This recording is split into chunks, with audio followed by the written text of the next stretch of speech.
ये महाकुंभ एकता का महायज्ञ है। सभूमिं विश्वतो भृत्वा गन्तिष्ठत्वशाङ्गुलम्। प्रेम से बोलिए जय श्री हरि। बोलिए सर्वशक्तिमान प्रभु की जय। परम पूजनीय दीदी गुरु जी की जय। बहुत ही भाग्यशाली वो हैं जो प्रयागराज की धरती पर जिनका जन्म हुआ है। प्रयागराज तीर्थों का राजा कहा जाता है।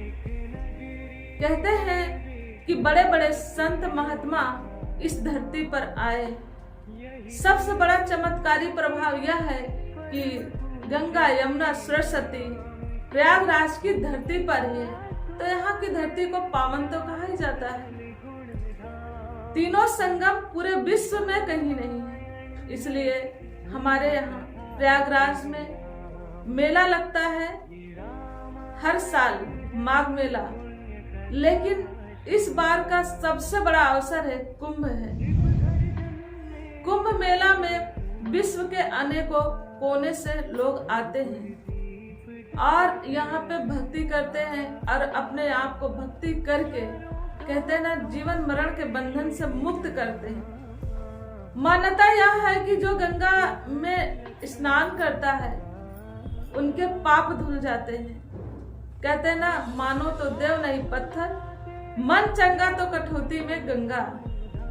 तो ऐसा हमारे प्रयागराज का नाम है और यह माना जाता है।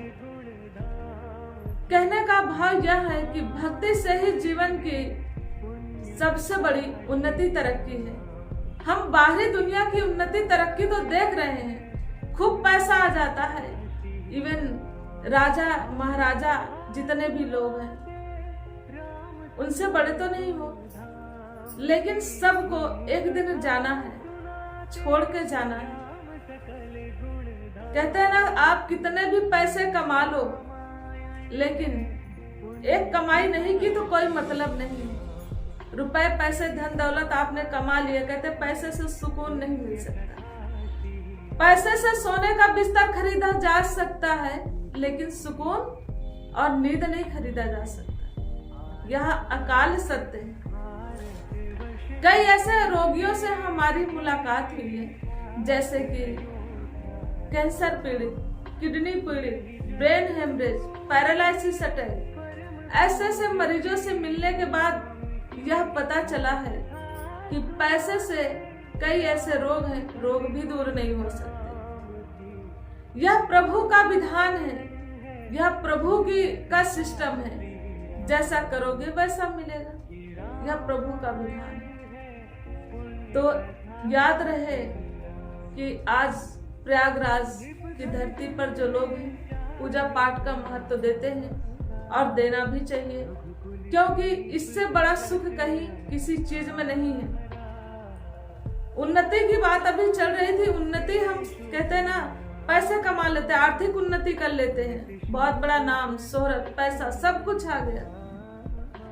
एक समय ऐसा आता है, अगर एक चीज आपने नहीं छोड़ा, अभिमान, समय बदलते देर नहीं लगती। एक राजा को रंग बनते, एक शोहरतमंद व्यक्ति को बदनाम होने समय नहीं लगता।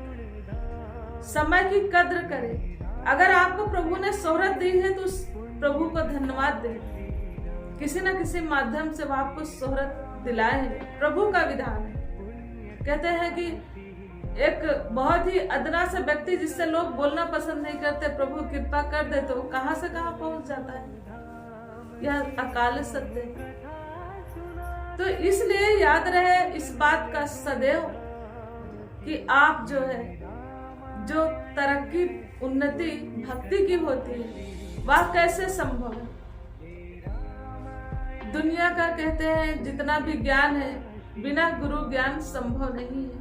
जब परम पिता परमात्मा का ज्ञान होगा, इस दिव्य स्वरूप को समझ जाएंगे, तो उसी दिन से आपको परमानंद खुशी मिल जाएगी, परमानेंट खुशी मिल जाएगी।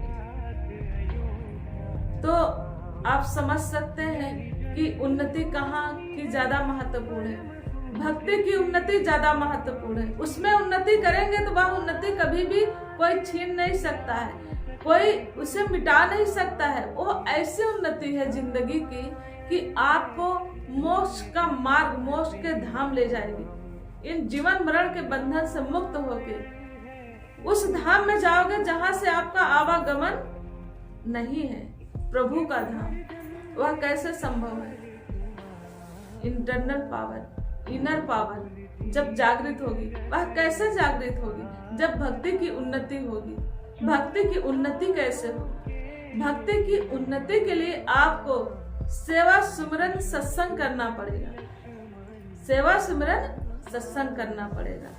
आप बहुत जल्दी जीवन में अमीर बनना चाहते हैं, बहुत जल्दी उन्नति करना चाहते हैं, आप कहते हैं ना सामाजिक उन्नति भी चाहते हैं, तो लोगों की सेवा करना शुरू कर दें। ऐसी जगह सेवा करें जिसका कोई मतलब नहीं है, जिसका आपको बदले में कुछ चाहना कामना ना हो, वहां सेवा शुरू कर दें। सत्संग में कहते हैं आइए, दरी बिछाएं, झाड़ू लगाएं, लोग जो यहाँ सत्संगी है उनकी सेवा करें।